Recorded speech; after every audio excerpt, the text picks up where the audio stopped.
From Ringside Report Radio, Wednesdays and Fridays here on TSN 690. You can also check out the work on ringsidereport.net. We welcome to the show. Well, let's not welcome him. He's been here since 6. I don't know how much of a welcome he really needs. Welcome me, damn it. It's Dave Simon. Yes. Now, Dave? Yes. Last Sunday here on the program, we talked some MMA. We talked about UFC 160, and you got it right, didn't you? Cain Velasquez and Dos Santos. Talked about both those guys probably looking pretty darn good, and that's exactly what happened. Yeah, I was 9-3 in my predictions last night, so I got it right on a lot of fronts, and expected Cain Velasquez, Junior Dos Santos to come out victorious. In their respective matches. That's right. The non-MMA guys out there, they didn't fight each other and both win. They each had their own opponent. Yeah, you can't both win in a fight. No. A two-man fight anyways. Yes.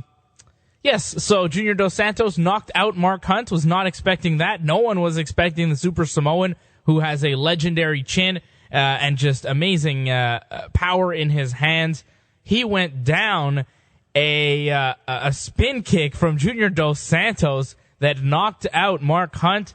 A couple punches finished the job. A third round, it was in the dying seconds of the fight. JDS, the former UFC heavyweight champion, was winning that fight on points. He had won the first 2 rounds, an absolute war. He took some big punches from Mark Hunt, and he actually said at the post-fight press conference that Mark Hunt hits harder than Cain Velasquez, and Dos Santos took a beating from Velasquez in his last fight, but came back last night, got the win, and sets up now a trilogy fight with Cain Velasquez, who is the heavyweight champ and also retained last night in under 2 minutes, making short work of Antonio Silva.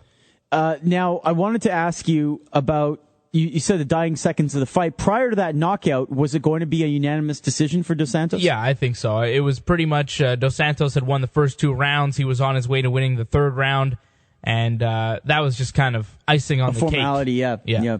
Now, you go back to Cain Velasquez, a quick fight. That's certainly going to help him in terms of not having to recover as long. Why was it only a couple of minutes? You talked about Bigfoot Silva, his opponent, as being a guy that's inconsistent. I think last week on the show, did he have his lapse in this one? Was he on the downside of his inconsistency? Well, he didn't look great, right? I mean, he had under 2 minutes to really show what he did, and he was finished in the very first round. So he didn't look great. Bigfoot has surprised a lot of people before. I talked about it last week. He beat Fedor when he wasn't supposed to. He beat Alistair Overeem in his last fight when he wasn't supposed to. He wasn't supposed to win last night, and he didn't. Not getting the upset. He was disappointed, saying he received a few shots to the back of the head, and that maybe it was an early stoppage. But I think it was a clean stoppage there. Maybe could have gone on 10 more seconds, but I don't think that would have done anything but allow Cain Velasquez to land a few more punches on Bigfoot. It was Cain Velasquez's fight. They fought last year at this time, and Cain destroyed Bigfoot.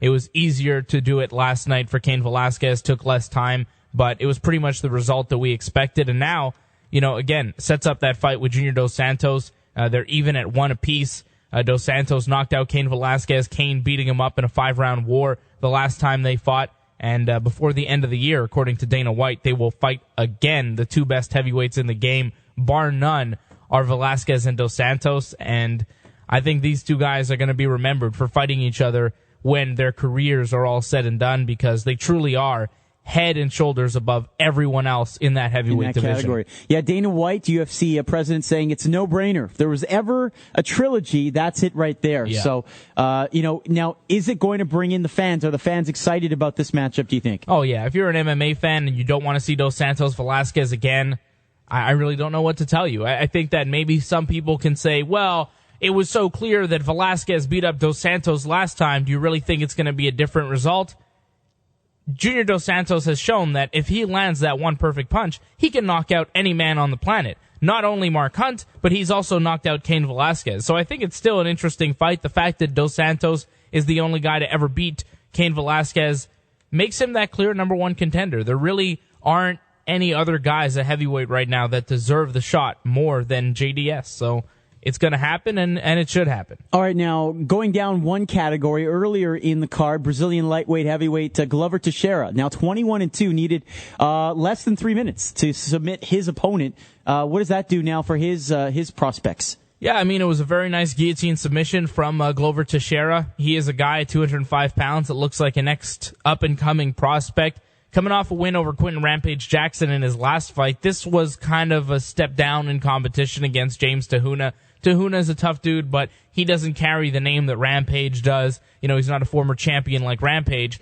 So I think that Glover Teixeira is going to have to step up and face a big name in the UFC. We're looking at UFC 161 in the middle of June in Winnipeg. Dan Henderson is going to fight Rashad Evans.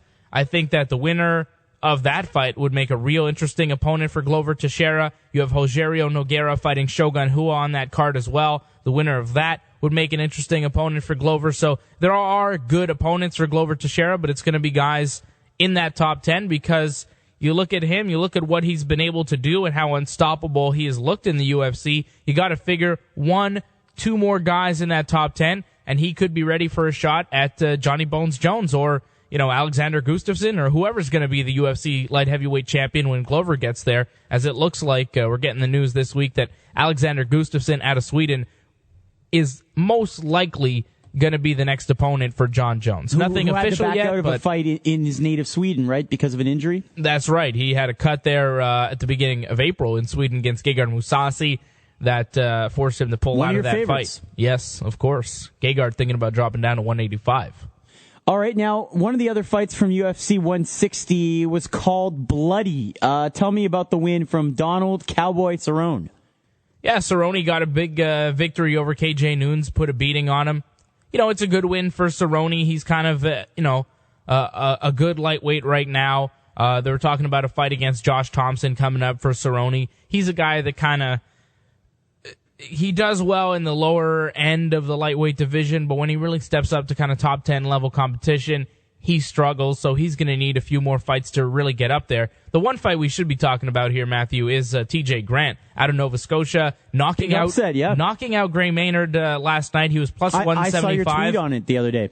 That's right. You probably saw it last night. Exactly. Big celebration at my household for TJ Grant. I usually try to stay impartial, but TJ is a guy that I've been watching fight since he was fighting here for the TKO promotion in Montreal. He's a good Nova Scotia boy, and now 5 wins in a row in the UFC lightweight division. He knocked out Gray Maynard. He's only the second man to defeat Gray Maynard. Name, yeah. That's right. Gray Maynard, he had those legendary fights with Frankie Edgar. The first one was a draw. The second fight for the lightweight title, Edgar winds up knocking out Gray Maynard. So now TJ becomes the second man to ever beat the former number 1 contender, and TJ Grant punches his ticket, quite literally, for a title shot against Benson Henderson for the UFC lightweight championship. So this is a big deal for Canadian MMA. We could be getting another champion here in Canada to add to, of course, the 170-pound champion, George St. Pierre. Yeah, this is a long time coming, obviously, with the fight game so popular here in Canada, certainly. And if they can get another champion, or at least a guy who can hang around the game that long, it'll really do something, I think, especially on the East Coast. Huge. To have a guy like this. Is he that good? Can he take that title? Yes. Beating Gray Maynard last night, he showed that he is ready. He showed that he is a guy to be taken very seriously. He's at the very top of that lightweight division. Gray Maynard was the test. Not a lot of people gave him a shot in that fight. I had a good feeling that TJ... do you remember the underdog price for him? Yeah, my plus 175, the underdog. So he was an underdog going into it, not expected to win.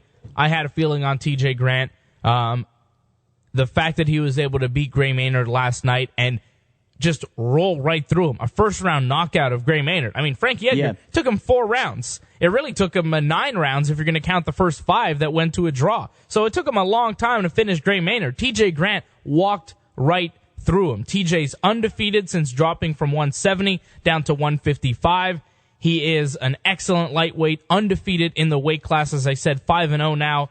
Going into a fight with Benson Henderson, sky's the limit for TJ Grant. He's going to be the underdog going into the fight, but he's been the underdog going into a lot of his fights recently and has come up on the winning end. He has a real shot matchup-wise with Benson Henderson. His striking, I think, is right up there with Benson's. He's got more power than Benson Henderson knockout-wise, and his ground game is right up there. Benson is a very good wrestler, but TJ's jiu-jitsu is excellent. So if it goes to the ground, Benson's going to run into problems. This is a very good matchup for TJ Grant, and he's got a real shot of winning a championship.